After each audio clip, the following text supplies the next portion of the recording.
오늘은 이런 양을 찾기 위한 홈커밍 데이, 해피투게더를 선포하는 날입니다. 돌봄이 필요한 저 영혼을 향해서 우리가 사랑을 베풀어야 한다는 것이고, 정말 우리가 돌봐야 한다는 것 아니겠습니까? 특별히 새가족, 그리고 또한 장결 가족들, 이 통틀어서 다 이런 양인 것입니다. 우리 주님이 하늘보좌를 버리고 이 땅에 오셔서 왜 오셨는지를 말씀하셨는데, 나는 이스라엘의 이런 양 찾기 위해서 오셨다고 말씀하신 것입니다. 사랑하는 여러분, 우리가 그들에게 손을 내밀고, 그리고 사랑으로 기도하고, 그들을 인도하고, 그들을 돌보고, 그들을 위로해야 할 줄로 믿습니다. 점점 하나님의 은혜로부터 멀어져서 떨어져 나가서 세상으로 가고 있는 저 영혼들 말입니다. 사랑하는 여러분, 저 영혼들을 돌보는 책임을 하나님이 우리에게 주신 것입니다.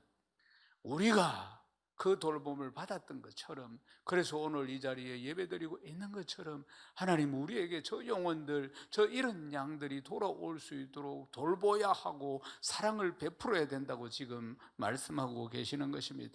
오늘 본문 히브리서 10장 24절 말씀 우리 다시 한번 읽겠습니다. 서로 돌아보아 사랑과 선행을 격려하며, 서로 돌아보고 사랑과 선행으로 격려해라고 말씀입니다. 서로 돌아보라, 이 말씀이 돌아보라 이 말씀이겠습니까?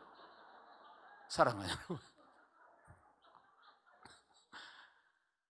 돌아본다는 게 뭡니까? 서로 우리 공동체 식구들 서로에게 주목하고 관심을 가지고 사랑을 베푸고 격려해주고, 그리고 다시 세워줘야 한다고 말씀하고 있는 것입니다. 사랑하는 여러분, 우리가 영적인 가족 아닙니까? 육신의 가족이 있듯이 우리는 예수 믿고 거듭나서 풍성한 시냇가에 심은 나무 한 가족이 된 거 아니겠습니까? 우리가 관심을 가지고 내가 주목을 해야 되고 내 위로와 격려가 필요한 그러한 공동체의 식구들이 누구인지, 세례가족이 누구인지 우리가 모든 관심을 쏟아야 한다는 것입니다. 아멘이십니까? 관심을 가진다는 것이 소소하게 어떤 사생활의 감시, 간섭 이런 게 아니겠지요. 사랑하는 여러분, 관심을 가지고 서로 돌아보아 사랑과 선행으로 격려해라. 그렇게 관심을 가지고 돌보고 격려해주고 위로해줘서 신앙의 교제를 이루어서 복음에서 떠나지 않도록 만들어야 한다는 것입니다. 말씀에서 떠나지 않도록 해야 한다는 것입니다. 사랑하는 여러분, 지난 2005년에 인구 주택 총조사를 했을 때 기독교 인구가 861만 6,438명이었습니다. 이 해는 굉장히 중요한 해입니다. 왜냐하면 한국 기독교 역사에서 최초로 마이너스를 성장을 기록한 해이기 때문에 그렇습니다. 마이너스 14만이 되었습니다. 그동안은 복음이 들어오고 난 이후로 한국 교회는 지속적으로 매해마다 성장을 해왔습니다. 그런데 2005년에 처음으로 마이너스 성장을 만들었던 것입니다. 그런데 보면은 다른 종교들은 다 성장을 했는데 기독교만 마이너스를 기록하게 된 것이에요. 그때 교회 지도자들이나 성도들이 굉장히 큰 충격을 받았습니다. 우리 기독교는 날마다 성장하고 날마다 확장하고 있다고 생각했는데 그 해에 마이너스를 기록하는 것 때문에 기독교 언론에서는 굉장히 아주 충격적인 사건으로 대서특필하고, 그리고 다들 그냥 긴장하고 이런 일들이 일어났습니다. 사랑하는 여러분, 그러나 그 이후로 우리의 성장에 폼을 쓴 곡선은 정점을 찍고 그 이후로 계속해서 이렇게 하락을 하고 있는 상황인 것입니다. 그러다 보니까 지금 이렇게 교회가 좀 줄어들고 이러한 부분에 대해서는 별로 이제 그때는 큰 충격을 받았지만은 지금은 별로 이렇게 감각이 없는 것 같고, 지금 올해는 코로나 상황이기 때문에 더 감각이 없는 것 같습니다. 실제로 코로나로 인해서 교회는 큰 타격을 받을 것으로 전망하고 있습니다. 사랑하는 여러분, 우리는 이러한 상황 가운데서 그냥 내만 예수 잘 믿으면 된다 이 생각해서는 안 된다는 것입니다.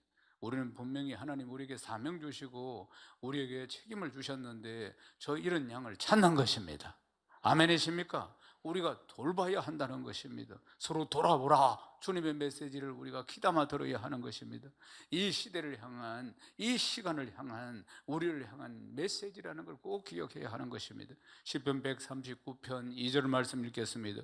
주께서 내가 앉고 일어섬을 아시고 멀리서도 나의 생각을 밝히 아시오며. 아멘. 시편 139편은 다윗의 이제 이 고백입니다. 다윗이 선 시인데, 다윗은 이렇게 하나님이 어떤 분이신지, 자신이 일어서고 앉는 것도 멀리 있어도 자신의 생각을 다 아신다고, 그렇게 하나님이 자기를 돌보고 계신다고 이야기합니다. 다윗이 이렇게 고백했죠. 여호와는 나의 목자시니 내가 부족함이 없습니다. 이렇게 고백하는 왕 아니겠습니까? 늘 여호와의 돌보심, 인도하심 속에서 살았던 사람이고, 하나님께서 성경에 유일하게 내 마음에 합한 사람이다, 이렇게 인정해 준 분이 바로 다윗 아니겠습니까? 하나님은 정말 다윗을 잘 아셨고, 다윗이 일어서고 앉는 것, 그 생각도 아시고, 그 상황과 그 필요를 하나님은 다 알고 계셨던 것입니다. 그래서 도움이 필요한 순간순간마다 먼저 행하셨어요. 하나님이 먼저 행하셔서 다윗을 도와주시고 인도하신 분이 바로 하나님이십니다. 그래서 다윗은 그 은혜가 감사해서, 그 사랑에 감사해서 이렇게 시편 139편을 통해서 노래하고 있는 것입니다. 사랑하는 여러분, 우리가 아버지의 마음으로 이제 서로 돌아보는 자가 되어야 하는 줄로 믿습니다. 새 가족을 돌아봐야 합니다.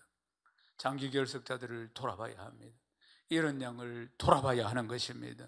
사랑하는 여러분, 이것이 오늘 우리에게 던져주시는 아주 중요한 성령의 음성임을 기억해야 합니다.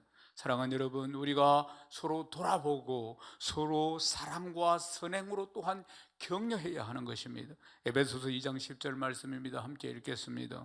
우리는 그의 만드신 바라 그리스도 예수 안에서 선한 일을 위하여 지으심을 받은 자니, 이 일은 하나님이 전에 예비하사 우리로 그 가운데서 행하게 하려 하심이니라. 행하게 하려 하심이니라. 사랑하는 여러분, 하나님이 우리를 지으신 이유, 하나님이 우리를 예수 믿게 하신 이유, 하나님께서 오늘 귀하고 복된 자리, 예배의 자리에 오게 하신 이유는 뭐라고요? 선한 일을 하게 하기 위함이라고 말씀하고 있습니다. 사랑과 선행이라는 것은 구원받은 자녀들이 기본적으로 해야 할 일이 사랑과 선행이라는 것입니다. 우리가 서로 돌아볼 때, 약한 자를 돌아볼 때, 약한 자를 돌보는 것, 또 지체를 또한 우리가 격려하고 위로하는 게 또한 필요하다고 말씀하고 있는 것입니다. 누군가를 돌본다는 것은 참으로 쉬운 일이 아닙니다. 마음이 떠난 사람을 다시 찾아가서 돌본다는 것도 얼마나 어려운 일이겠습니까? 자칫 일방통행이 될 수 있고, 나는 내 마음을 다 쏟았는데도 불구하고 엉뚱한 소리 하거나, 전화했을 때 엉뚱한 소리를 하거나, 그리고 또 만났을 때도 엉뚱한 태도를 보일 수 있습니다. 그래서 우리가 함께 세워주고 함께 위로하고, 그렇게 또한 함께 나아가는 내 곁에 사랑하는 지체들이 있기 때문에 우리는 함께 위로하고 함께 격려하며 힘을 얻어서 성령의 능력으로 잘 감당하게 될 줄로 믿습니다. 빌레몬서 1장 23절에서 24절 말씀 함께 읽겠습니다. 그리스도 예수 안에서 나와 함께 갇힌 자 에바브라와 또 한나의 동역자 마가, 아리스다고, 데마, 누가가 문안하느니라. 아멘. 이 말씀을 기록할 때, 빌레몬서를 기록할 때 사도 바울은 로마의 감옥에 있었습니다. 사랑하는 여러분, 그때는 시간적으로 보면은 주후 61년에서 한 63년경입니다. 그러니까 사도 바울은 자기 스스로 이렇게 표현합니다. 자기를 나이 많은 나 바울은. 그러니까 바울이 이제 하나님 앞에 갈 때가 다 되어가는 나이가 많은 노인이었던 것입니다. 다메섹에서 주님 만나고 회심한 이후로 뒤도 돌아보지 않고 한결같이 1차 선교, 2차 선교, 3차 선교를 감당하면서 결국 로마로 갑니다. 온 세상은 로마로 통하고 있었기 때문에, 그래서 그는 로마에 가서 지금 로마의 감옥에서 갇혀 있는 상태이지만은 그곳에서도 복음을 전하고 있는 모습들을 볼 수가 있습니다. 바울은 로마의 감옥에 있었지만은 혼자가 아니었습니다. 예수 그리스도 안에서 갇힌 자 된, 예수 그리스도 안에서 하나가 된 에바브라가 있었고, 마가가 있었고, 아리스다고가 있었고, 데마가 있었고, 그리고 또 누가가 함께 있었음을 이야기하고 있는 것입니다.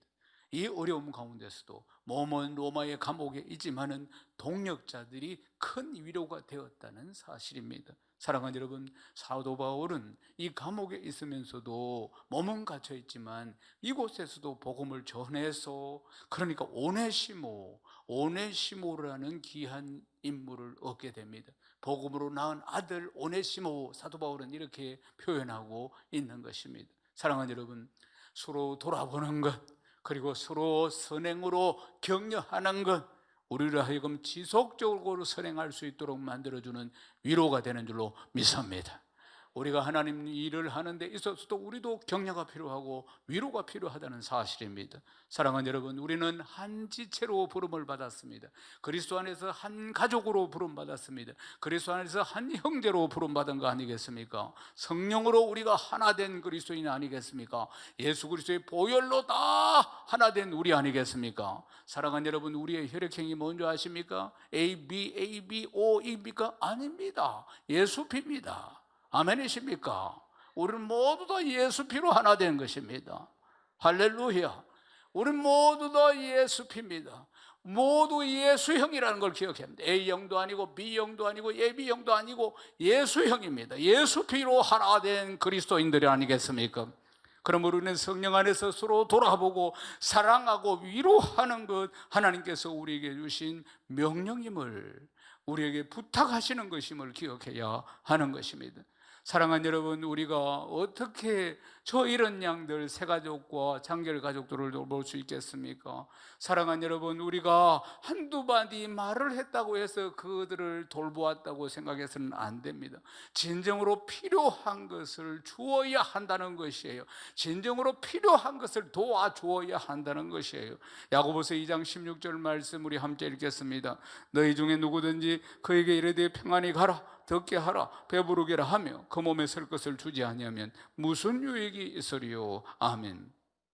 말로만 평안히 해라, 덥게 해라, 배가 고픈데 배부르게 해라, 그렇게 말로만 해서는 안 된다는 것입니다. 정말 이들이 필요한 것이 무엇인가, 우리만 줄 수 있는 게 무엇인가, 그것은 성령으로 말미암아 받을 수 있는 은혜인 것입니다. 아멘이십니까? 사랑하는 여러분, 그들은 은혜를 받아야 하는 것입니다. 그들에게 필요한 것은 이런 물질적인 것이나 배부른 것이나 따뜻한 것이나 우리의 그냥 흔한 말이 아니고, 그들은 예배의 자리에 나와서 은혜를 받아야 하는 것입니다. 지금은 코로나로 인해서 얼마나 갈급한 시대입니까? 모두 다 불안하고 염려가 많고 근심이 많습니다. 모두 다 그렇게 사로잡혀 지금 염려, 걱정, 근심으로 정말 전대미문한 이런 시간들을 보내고 있다는 거 아니겠습니까? 사랑하는 여러분, 이분들이 다 회복해야 할 길은 딱 하나입니다. 예배에 나와서 은혜 받는 것입니다. 그 길밖에 없다는 사실입니다. 사랑하는 여러분, 2010년도에 선풍적인 인기를 끌었던 책이 하나 있는데, 서울대 교수인 김난도 교수가 쓴 책인데, 아프니까 청춘이다, 이 책이 있습니다. 이 내용에 보면 기가 막힌 표현들이 굉장히 많습니다. 불안하니까 청춘이다, 막막하니까 청춘이다, 흔들리니까 청춘이다, 외로우니까 청춘이다, 두근거리니까 청춘이다, 그러니까 청춘이다. 시작하는 모든 존재는 늘 아프고 불안하다. 그렇지만 기억해라, 그대는 눈부시게 아름답다. 이 젊은이들을 향한 아주 격려의 메시지가 대단했습니다. 주옥 같은 말들, 막 주옥 같은 글들입니다. 그러니까 젊을 때 자충우돌 하는 거 아니겠습니까? 인생의 경험이 부족한데, 그러니까 때로는 절망하기도 하고 낙심하는데, 그들을 위로하고 격려하는 아주 청춘들에게 주는 위로였습니다. 포기하지 마라, 더딘 것 같지만 염려하지 마라, 때로는 포기하는 것도 비겁한 것이 아니다, 이런 이야기를 막 기록하고 있습니다. 오늘 아픔을 겪고 있는 너는 나중에 눈부시게 빛나는 아름다운 사람이 될 것이다, 이런 메시지들이 젊은이들이 자충우돌하면서 그냥 그렇게 성장해 가는데, 이 책은 굉장히 파문을 일으켰어요. 그리고 굉장히 젊은이들에게, 시행착오가 많은 젊은이들에게 위로가 된 책이었습니다. 마음을 참으로 터치하는 책이었고 그 책을 보면서 눈물을 펑펑펑펑 흘렸다는 거 아니겠습니까? 10년의 세월이 흘렀어요. 요즘 젊은이들에게 아프니까 청춘이다 이렇게 말하면 큰일 납니다. 요즘 젊은이들은 오히려 이렇게 말합니다. 아프면 환자지 무슨 청춘이고, 그래 이야기한다 그 말입니다.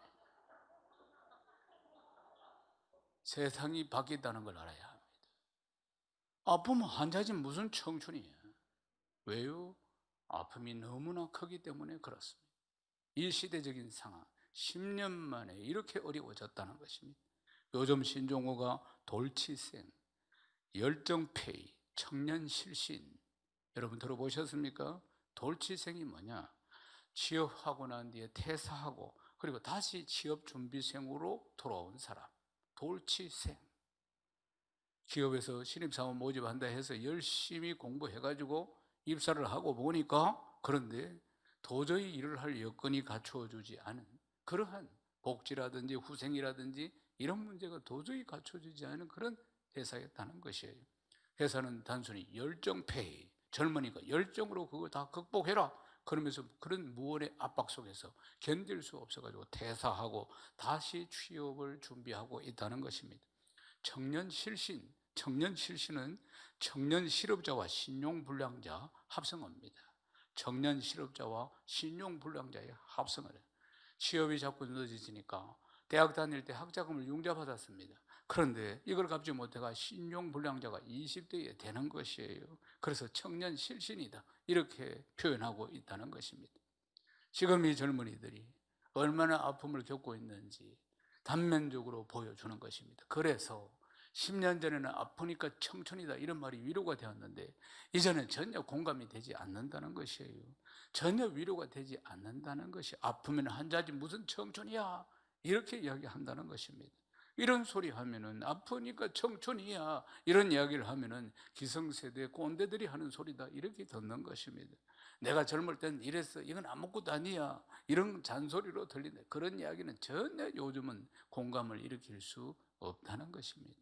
사랑하는 여러분, 이 위로가 필요한 시대에 우리가 어떻게 살아야 하며 우리의 역할이 무엇이겠는가 하는 것입니다.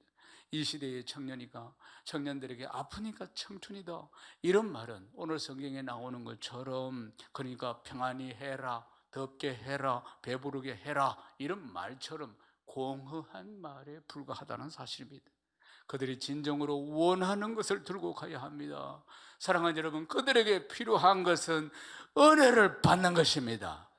은혜가 필요한 시대라는 것을 기억해야 합니다. 아멘이십니까? 우리 예수 믿는 사람을 성도라고 부릅니다. 그러나 성도, 하나님의 백성, 거룩한 백성이라 그 말이에요. 그러나 은혜가 떨어지면은 세상 사람보다 못합니다. 은혜가 떨어지면은 심지어는 악도가 되는 경우도 얼마나 많이 있는 줄 아십니까?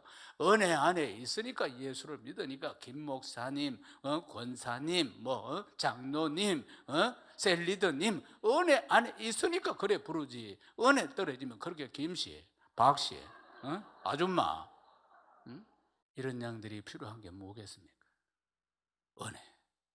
은혜를 받아야 합니다. 은혜를 받기 위해서는 예배의 자리에 나와야 한다는 것입니다. 천하 없어도 예배에서 받는 은혜, 그걸 어디에서도 받을 수가 없는 것입니다. 사랑하는 여러분, 이 불안한 시대에 사람들은 심령 속에서는, 마음 속에서는 절대자를 찾고 있습니다.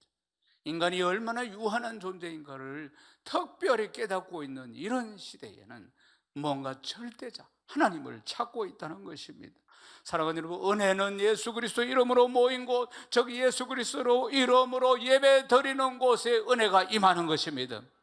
갈급한 마음으로 교회를 찾는 새신자, 낙심해서 잠깐 교회를 떠났던 장결 가족들이 다시 은혜의 자리로 돌아오게 해야 하는 것입니다. 아멘이십니까?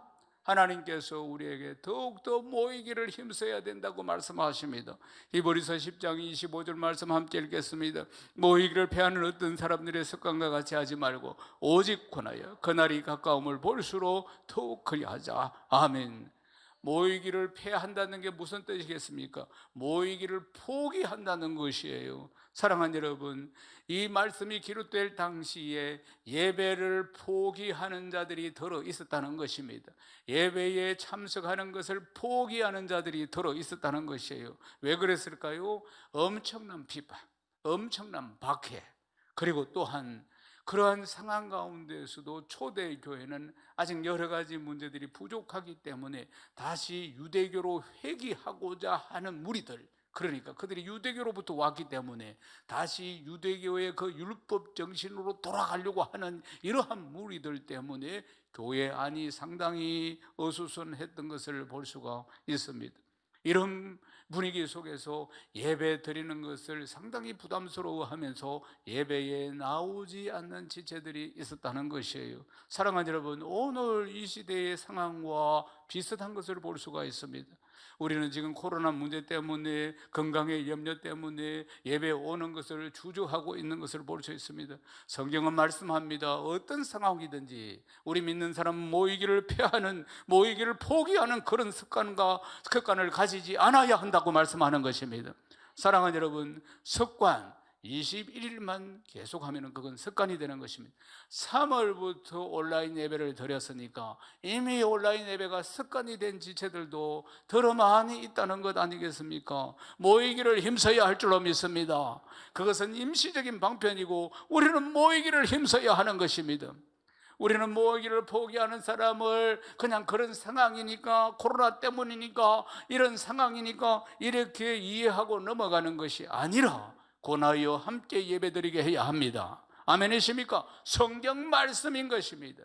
모이기를 피하는 어떤 사람들의 습관과 같이 하지 말고 오직 그나여, 그날이 가까움을 볼수록 더욱 그리하자. 아멘이십니까?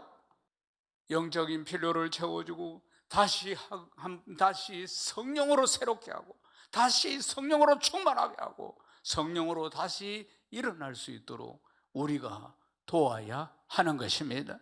사랑하는 여러분, 고린도전서 13장 3절 말씀 함께 읽겠습니다. 내가 내게 있는 모든 것으로 구제하고 또 내 몸을 불사르게 내줄지라도 사랑 없으면 내게 아무 유익이 없느니라. 사랑하는 여러분, 우리가 이 돌봄, 이 시대에 돌보고 사랑하고 서로 격려하기 위해서는 정말 우리 안에는 사랑이 정말 필요하다는 것입니다. 사랑이 없는 돌봄, 사랑이 없는 헌신은 아무 유익이 없다고 말씀하고 있는 것입니다. 사랑 없이 내 몸을 다 불살라 내어 줄지라도 아무 유익이 없다고 성경은 말씀하고 있습니다. 사랑하는 여러분, 우리가 사랑하는 마음으로 섬겨야 할 줄로 믿습니다. 진정으로 사랑하는 마음으로 저 영혼 불쌍히 여기면서 섬겨야 한다는 사실입니다. 사랑하는 여러분, 이제 말씀을 마치겠습니다. 오늘은 이런 양을 찾는 홈커밍데이 해피투게더를 선포하는 날입니다. 매번 이때쯤 돌아오는 이벤트 행사가 아니라는 걸 기억해야 합니다. 만약에 우리 마음에 저 영혼을 향한 사랑하는 마음이 있다면, 진정으로 우리가 돌보는 마음이 있다면, 진정으로 우리가 섬기는 마음이 있다면 오늘 선포된 이런 양을 찾는 홈커밍데이 해피투게더는 이전과는 다르게 새로운 의미로 나에게 다가오게 될 것입니다. 그러나 내 마음 안에 사랑하는 마음이 없다면 언제나 했던 것들처럼, 아니면은 빈말로 그냥 평안히 해라, 덥게 해라, 아니 배부르게 해라, 이런 공허한 말만 진동할 뿐일 것입니다. 사랑하는 여러분, 우리가 정말 저 영혼을 향한, 이런 양을 향한 사랑하는 마음을 가지고 그들을 찾아서 함께 예배드려서 은혜 받게 해야 할 줄로 믿습니다. 은혜의 자리로 다시 돌아오게 해야 한다는 사실입니다. 서로 돌아보고 서로 사역을 또한 격려하고 인도하시는 그 성령님을 따라서 주님 오실 날을 사모하고 고대하고 모이기를 더 힘쓰는 성도가 되어야 할 줄로 믿습니다. 주님께서 오시는 그날에 우리 모두가, 신랑 되시는 주님 오시는 그날에 모두 다 자할단장한 신부가 되어서 그 자리에 함께 신랑을 맞이하는 복된 날들 되시기를 주님의 이름으로 축원합니다. 생명의